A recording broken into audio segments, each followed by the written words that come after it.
Hey everyone, today we are taking Spam, we're taking rice, and we're making Spam fried rice. Let's go. We have our rice. This is day-old rice, maybe 3-day-old rice. We're just gonna break it up a bit. And just like that, the rice is broken up. So we're gonna set that aside for now. For veggies, we have onion, green onion, bit of celery, carrot, and some mushrooms. And most importantly, we have some garlic, pre-peeled from the Korean veggie store to save us a bit of time, and 2 eggs. So I don't want to cry right away, so we'll do the onion last. So with fried rice, I like to have really tiny pieces, so with every spoonful you get a bit of everything. We'll start with the mushrooms here. Let's cut off the stem first and just kind of mince it up a little bit. Slices for the rest of the mushroom, and then just rough chop. This is why we like the cleaver. Transportation. So with the celery, I like to go lengthwise down the center, get rid of the curves. There we go. And just cut tiny pieces.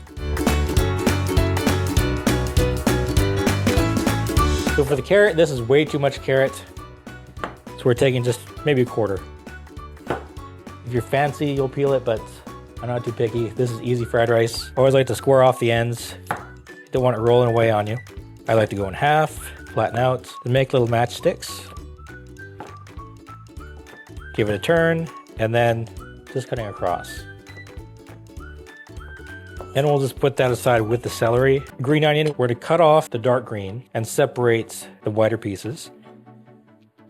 So the dark green is going to be more for the finishing garnish at the end. The whiter pieces are going to be actually cooked. I don't like the roots, cut those off, toss them away. Okay, I need more containers. However, we have ramekins. You may have seen this in my recent short. Just makes it easier to move stuff around. And we'll do the greens next. And this gets its own little home right in there. We have our garlic here, and we're separating the garlic 1 clove at a time. So one's gonna go at the start of the cooking process, and one's gonna go near the end, just for the extra garlicky punch. My eyes are already starting to water from just the green onions. So when we cut this guy, it's gonna be waterworks. And we're gonna get another couple ramekins there, because it's easy to forget and just chuck everything all at once. We're separating those. Always cut off the little garlic butt that's on the end there. It's just a weird dried out nub. I don't like it. So here's where we get the cool shot. Some people will just like take the cleaver and just whack it down like that. But depending on like your grip and your skills, you might have it go bouncing and hit you in the eye or something. So I just lay it flat and then just make a fist. And it'll still be kind of together, so you just give it some fine work after that, and we're gonna set that aside. There's one. We'll hit this one a little harder. So that one's mashed all the way, and we'll give that a bit more pulverization. It's time to cry. So we're not using the whole onion, because that would be crazy. Cut it in half. You can see the core in there. I don't like that bit. So we're gonna cut that out. Also with the skin, you can see there's some discoloration. Sometimes you can get a bit of mold between the onion layers, so you wanna get rid of that. So we'll just rip out the ugly part, toss it aside, and peel off whatever skin is loose. So this one has a bit more ugly skin in there. I don't like that. That looks better. A lot of chefs have arguments over the correct way to cut onions. A lot of people feel you have to cut them vertically along the grooves, and that's the chef way to do it. But we just want small onions. We're not after appearance, we just want them to be small. And whatever's left over, you can just put in a little container, save it for your next meal.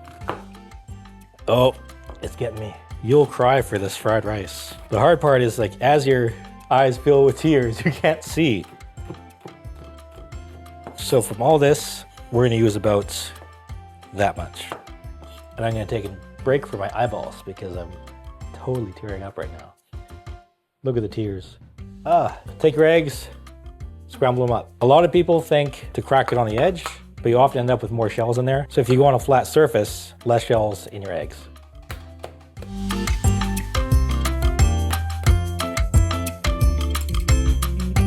Hawaii's #1 thing. Even got the Hawaiian shirt today. I got this over there on my trip.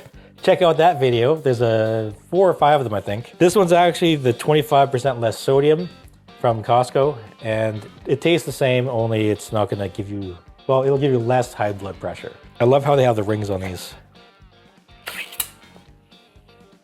Smells like salty meat. So for getting it out of the can, just give it some squeezes on the sides, give it some taps. Always has a bit of a vacuum on it. And then just... It never looks like good food. It tastes good though. So we're not going too crazy with the amount of Spam because it is so salty. So we're gonna take about a third of this. And the rest we'll put away. Don't store it back in the can in the fridge. Put it in a Ziploc bag or another container. It just spoils really quickly for whatever science reason, go look it up. And we wanna just cut this small as possible. Make 2 slices. In Hawaii, you can actually get Spam for breakfast at McDonald's. There's a Spam, eggs, and rice combo. It's really good.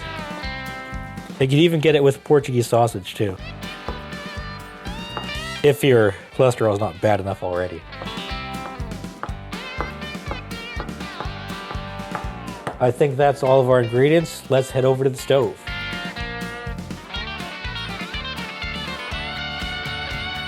Welcome to the stove. So you may have seen earlier, this is my phone clipped to the cabinet. You gotta do what you gotta do because the full camera setup is too big for right here. We have our wok, we got gas, we got fire. Because I'm in a downstairs suite, we want to not die of carbon monoxide poisoning. So we will be turning on the vent. It'll be a bit noisy, but we'll clean up what we can in post. Let's let that wok warm up a bit. So the order we're doing things is oil, we're gonna hit up the Spam, some of the garlic, the mushrooms, the carrots, basically everything except for the rice, eggs, and then the seasonings. And did you know you can eat Spam straight out of the can?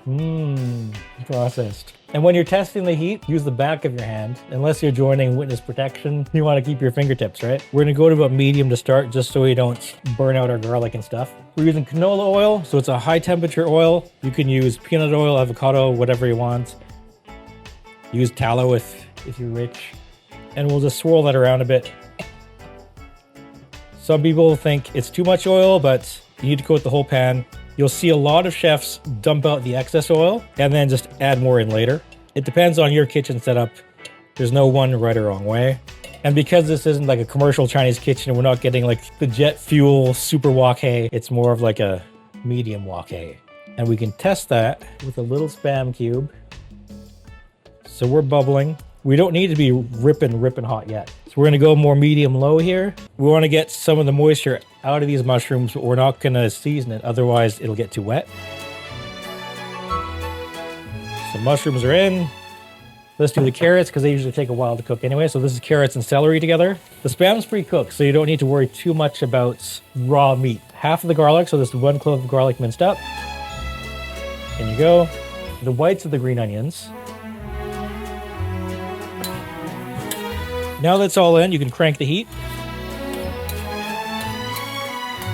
And you just want to keep it moving. As Chef Martin Yan says, it's called a stir fry, not a stare fry.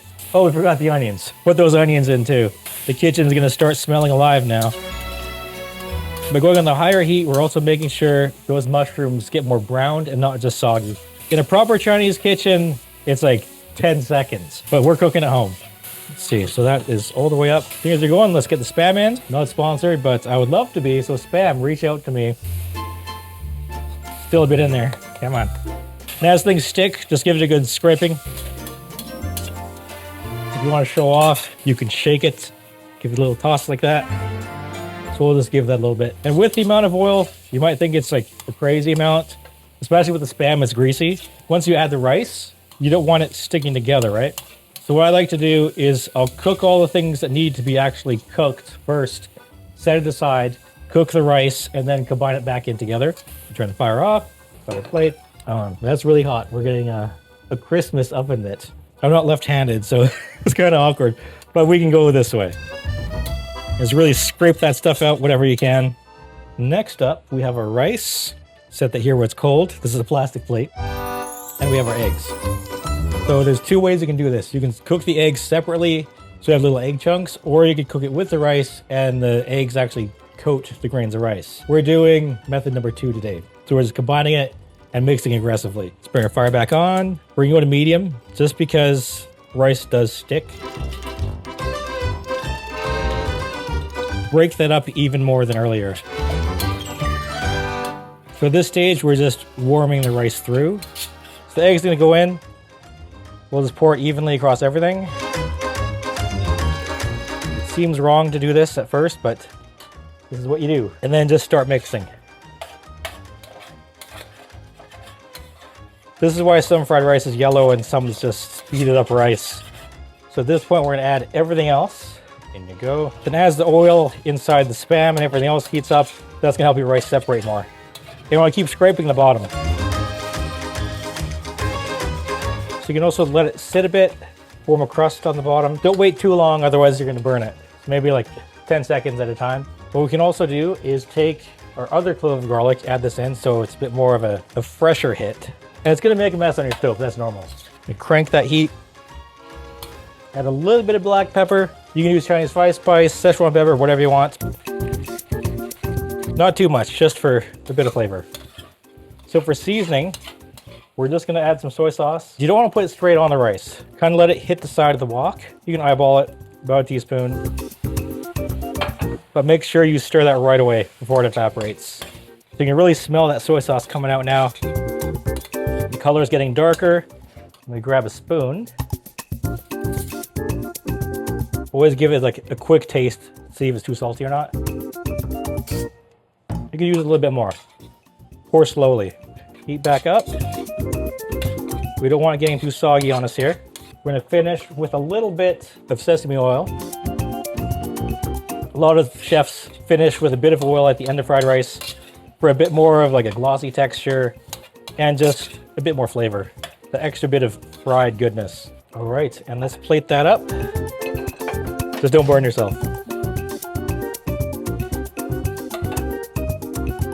You're gonna have to reverse this. The angle's too much on the outer rotation with the wrist there. Scrape off all the good stuff. And then we have our extra green onion we set aside. And we're just gonna sprinkle that all over top. It gives an extra bit of freshness, a little more color, and we'll just Salt Bae that. There we go. And there you have easy Spam fried rice. And this is supposed to be our lunch, but as you can see by the clock, it is now 4:30 and we're starving. So let's go have a taste. So there you have it, Spam fried rice. I'm starving, Misha's starving. She's been filming all day for me. So let's take a bite. Nice and salty from the Spam, a little bit of crunch from the veggies. So you don't need to have a whole pantry of Asian ingredients. Just have some meat, some veggies, soy sauce. You're good to go for fried rice. I'm gonna devour this whole thing. We'll see you in the next video.